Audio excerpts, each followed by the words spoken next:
Agora, essas coisas não são discutidas realmente na grande mídia. A grande mídia aqui se tornou, como foi toda comprada, né, por vamos dizer, 5 ou 6 grupos, então você tem a uniformidade total da mídia, que é outro fenômeno que a maior parte das pessoas não se toca muito. Quer dizer, porque ainda está no tempo de falar de viés da mídia, né? Tem um viés esquerdista, não, já passou o tempo, isso aí foi muito antigamente. Agora não é a questão de um viés, é a questão que a mídia inteirinha se tornou um instrumento de engenharia social. Ela não tem mais nada a ver com a difusão de informações, nada, nada, nada. Ela tem a ver com o controle do fluxo de informações calculado para produzir certos resultados sociais, para produzir determinados comportamentos padronizados.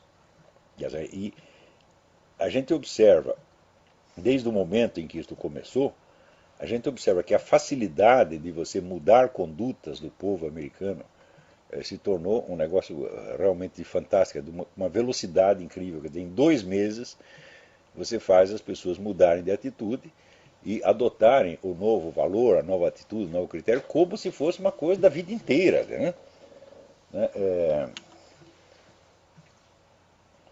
Também, você vê, quando decidiram trocar a palavra Christmas por holidays, né? É claro que a maior parte da população não aceita, mas acontece daqui a pouco a mídia começa, né, a insistir, insistir, é holidays, é holidays, é holidays. E então quer dizer que o hábito popular ele perde legitimidade pública, por assim dizer. Ainda que 99% da população continue falando Christmas, isso aí só vale, vamos dizer, popularmente e na esfera doméstica. Na esfera pública, quer dizer, aquilo que todo mundo tem acesso ao mesmo tempo, o negócio está banido. Então, isso é, hoje em dia é a coisa mais fácil de fazer. Né? Então, você falar de viés da mídia, distorção do noticiário, tá bom, isso aí é um eufemismo. Isso é a mídia hoje, inclusive no Brasil, tá certo? É um instrumento de engenharia social e só, é feito para controlar o seu comportamento. Isso quer dizer que se você simplesmente sim, usando como fonte de informação, uma coisa como Folha de São Paulo, Estadão, o Globo, ou TV Globo, você está se fazendo de trouxa mesmo, quer dizer, você está se submetendo, já não é, vamos dizer, a expressão lavagem cerebral é totalmente incorreta, isso não tem nada a ver com lavagem cerebral, isso é outra coisa completamente diferente, isso é engenharia social. Então, quando se fala lavagem cerebral é um sistema inventado pelos chineses, um sistema de doutrinação maciça e intimidatória, mas o sujeito pelo menos sabia no que ele estava sendo doutrinado. Né? Então, por exemplo, o sujeito era forçado a ouvir discursos anti-imperialistas 24 horas por dia, até quando estava dormindo. Mas ele sabia qual era o conteúdo daquele discurso, ele sabia que aquilo era propaganda comunista. Então, simplesmente a repetição obsessiva quebrava a resistência. Mas o que você vê hoje não tem nada a ver com esse processo. A coisa não é passada para você como doutrinação, nem como lavagem cerebral, nem coisa nenhuma. É passada como se fosse noticiário, como se fosse uma coisa inócua. Não é isso? Com pouco tempo desse tratamento, mas assim, 3 meses desse tratamento, as pessoas se tornam incapazes de julgar as questões objetivas mais óbvias. Né? Por exemplo, você vê que na discussão da tal da PL 122, né, o pessoal religioso reclamou, e daí a dona Marta Suplicy disse, não, nós vamos rever, porque de fato não é justo impedir que as pessoas falem o que elas quiserem dentro dos seus templos. E o pessoal está achando isso ótimo. Peraí, falar dentro dos seus templos, isso aí é o modelo iraniano de liberdade religiosa. Você só pode falar coisa dentro do seu templo. Se falar fora, você vai preso. E é isso que está sendo adotado no Brasil. Quer dizer, e o pessoal ainda está achando que é uma concessão. Então, isto é uma técnica de engenharia social que se chama pé na porta. Isso está explicado no livro do Pascal Bernardin, Maquiavel Pedagoga. Né? E já é uma coisa bem antiga, isso é usado pela ONU no mundo inteiro. Você faz uma proposta que é nitidamente ofensiva, insultuosa e inaceitável. Daí o pessoal reclama e daí você entra com uma segunda proposta, que é o que você realmente quer. Né? E daí todo mundo aceita. Então é mais ou menos da seguinte maneira: você chega para um cara e fala, olha, me empresta R$ 1.000. O cara, não pode, então me empresta 10. O cara imediatamente dá os 10. Isso aí foi testado e 82% da população cai.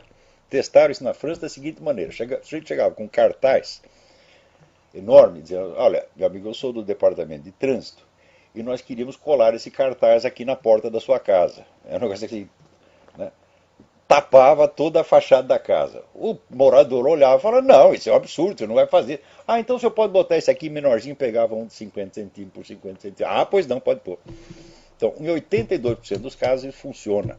Tá certo? Então, quer dizer, tudo isso é engenharia social, tudo isso é calculado de antemão, gente. Isso é uma obra tecnológica, usando a mentalidade das pessoas como se fosse porcas e parafusos para montar uma máquina. E as pessoas cedem e ainda estão discutindo. Você veja, por exemplo, a palavra doutrinação. Né? O pessoal usa ainda a palavra doutrinação, fala doutrinação na escola, fala, não, não é mais doutrinação. Doutrinação é assim, é a propaganda de uma doutrina que você sabe qual é. Agora, engenharia social é outra coisa completamente diferente. Quer dizer, a manipulação de informação é outra coisa completamente diferente. Espiral do silêncio é uma terceira coisa ainda. Esta semana também aconteceu um negócio muito impressionante. Teve uma senhora no Canadá que engravidou, teve o filho no porão, não queria o filho, estrangulou o bebê. Né? E foi absolvida, porque diz que ela estava muito traumatizada pelo parto. Né? Então quer dizer o seguinte, que de acordo com a jurisprudência canadense, só é crime você matar um bebê se você o faz depois de passar o suposto trauma de parto. Então, primeiro, toma-se como premissa que todas as mulheres que tiveram crianças estão traumatizadas. Então já a ideia de que você ter crianças não é normal, ter gravidez é uma doença, e ter criança é uma doença pior ainda. É uma experiência horrível pela qual ninguém deve passar. Tá certo? Então, se você passou por isto, nós não temos o direito de impedir que você mate o seu bebê. Então, o infanticídio está praticamente oficializado no Canadá. Eu disse que isso ia acontecer. A partir do momento que você aceita o aborto, então você aceita o aborto aos 3 meses, por que não aos 4, aos 5, aos 9? Chegou aos 9, já tem, né, aquele aborto de, como é que se diz? Esqueci o nome técnico agora, do parto, sei lá, esqueci. Né? Você aborta o neguinho 2 minutos antes dele nascer. Tá certo? Agora, se pode ser 2 minutos antes de nascer, por que não 2 minutos depois? Ou 20 minutos depois? Ou 3 meses depois? Então, vamos dizer, a universalização do aborto legalizado terá suas consequências. Né? E essas consequências, presta atenção, eu estou escrevendo lá uma série de artigos que mostra como é que isso funciona. Né? Por exemplo, nos anos 50 e 60, o pessoal dizia que tinha muitas garotas grávidas, menores de idade nas escolas, dizendo, precisamos acabar com isso. Então o que é que nós vamos fazer? Nós vamos dar educação sexual para elas nas escolas, para esclarecê-las de modo que não tenha tanta gravidez indesejada. Né? Bom, daí começaram a ensinar, dar educação sexual e, evidentemente, o pessoal falava de sexo o tempo todo dentro da escola, então houve uma proliferação, tá certo, de erotismo, e o número de casos de gravidez em garotas menores de idade multiplicou por vários milhares. Quer dizer, aquilo que se alegava que era para resolver um problema, piorou o problema. Daí chegou os conservadores e disseram, tá vendo? O plano fracassou. Eu digo, mas fracassou uma pinóia, seu besta. Você não sabe como é que funciona esse negócio. Estuda marxismo antes de você criticá-lo, meu Deus do céu. No marxismo tem um negócio chamado salto qualitativo. A expressão é de Mao Tse Tung, mas isso já estava estava implícito na doutrina de Marx. Salto qualitativo significa o seguinte, se você acumula muitas quantidades de um certo fator, chega um certo ponto em que a mera acumulação quantitativa se torna mudança de qualidade. Mao Tse Tung acreditava que isso se aplica à natureza inteira. Não se aplica, mas na sociedade humana funciona. Então, quer dizer que se você espalha a questão da educação sexual, fala de sexo, bom, daqui a pouco isso tem um salto qualitativo. Já não é mais só questão de falar, o pessoal está praticando. E dentro das escolas. Então, todo intelectual marxista com alguma formação sabe disso. E esses planos são feitos todos com base nisto. Então, você tem uma finalidade alegada, tá certo? Que é para conquistar o apoio do público, e tem uma finalidade real, genuína, baseada no salto qualitativo, que nunca é declarada, mas que é o que vai acontecer e que os planejadores sabem que é o que vai acontecer. Então, por exemplo, agora tem o negócio da PL 122. É para diminuir os casos de discriminação e violência anti-gay. Fala, bom, mas os casos de violência anti-gay são tão mínimos num país que tem 50 mil homicídios por ano que nem se deveria cogitar de uma lei para resolver isso aí. Mas, você acha realmente que você proibir pastores e padres de falarem que o homossexualismo é pecado vai diminuir a violência anti-gay? Não.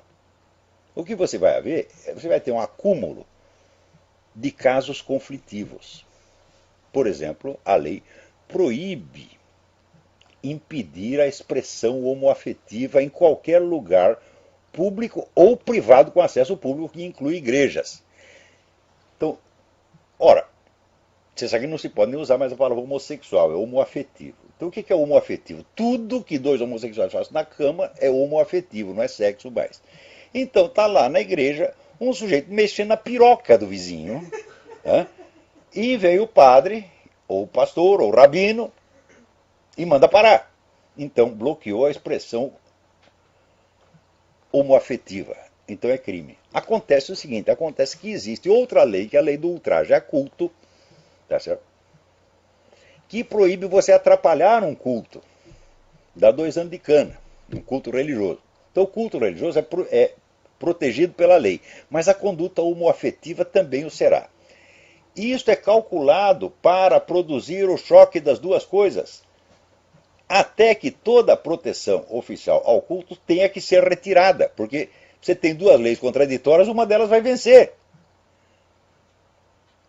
Quando essas mudanças produzem resultados desastrosos, né, o pessoal conservador não entende nem que a coisa foi calculada para produzir resultado desastroso, para produzir crise, como por exemplo a estratégia Claude Piven, né? Dizer, bom, nós vamos aqui inscrever todo mundo na Previdência Social, a Previdência Social só está atendendo 5% das pessoas que teoricamente teriam direito, nós vamos inscrever os outros 95%, para quê? Popularmente se dizia, se alegava, não, é para dar mais assistência aos pobrezinhos. Mas no círculo interno, entre os intelectuais, não é uma coisa secreta, mas discutem num alto nível intelectual, o povão não participa. No círculo dos planejadores e dos intelectuais, eles confessaram, não, este é um meio que nós temos para quebrar a Previdência e, portanto, quebrar os bancos. E na hora que quebrar, o que acontece? Os desamparados vão ficar mais desamparados ainda, isso vai provocar uma revolta enorme, e daí nós daremos o salto qualitativo. Então, a mera reivindicação previdenciária se transformará no clamor revolucionário do Occupy Wall Street. Tudo isso calculado com 50 anos de antecedência. Agora, estão lá votando a tal da lei da palmada, né? Olha, o Juro Severo publicou lá no site dele um breve relato sobre como está a sociedade sueca hoje, 30 ou 40 anos depois da aprovação da lei da palmada. Quer dizer, a delinquência juvenil multiplicou por 1000, os casos de divórcio aumentaram por 1000, droga aumentou por 1000, foi tudo uma merda. Hein? Agora os caras acham que a Suécia é um primor de civilização. Eu não posso deixar de recomendar para vocês o livro do Jânio Cristal. O Jânio Cristal é um bosta, na medida em que ele se mete a filósofo, né, crítico cultural, etc. Mas como repórter ele era grande, nós temos que confessar. E o livro que ele escreveu, que se chama Paraíso Sexual Democrático, ele viveu na Suécia, ele conhece a Suécia. Vocês têm que ler esse livro para ver que merda que é a sociedade sueca. Tá certo? Então, olha, eu vou contar uma história para você. Tem um contraparente meu que saiu do Brasil exilado, né? Foi trocado por embaixador. Ele estava preso, sequestraram o embaixador, trocaram o velho. O velho foi um pouco parar no Chile. No Chile deu o rolo lá do Allende. O embaixador sueco catou ele e mandou para a Suécia. Chegou lá, deu tudo, casa, comida, aposentadoria, etc, etc, para viver a tripa fora. Ele não aguentou viver na Suécia, porra. Ele disse, eu prefiro os milicos brasileiros. Porque aqui eu estou assistindo futebol na televisão, chega o meu neto, quer ver desenho animado, gira o canal de televisão na minha frente e se eu falar, ele vai na delegacia e me põe na cadeia. No Brasil, pelo menos, põe na cadeia, eu preciso assaltar um banco, fazer alguma coisa formidável. Agora aqui não. Eu vou para a cadeia porque eu quero assistir o futebol.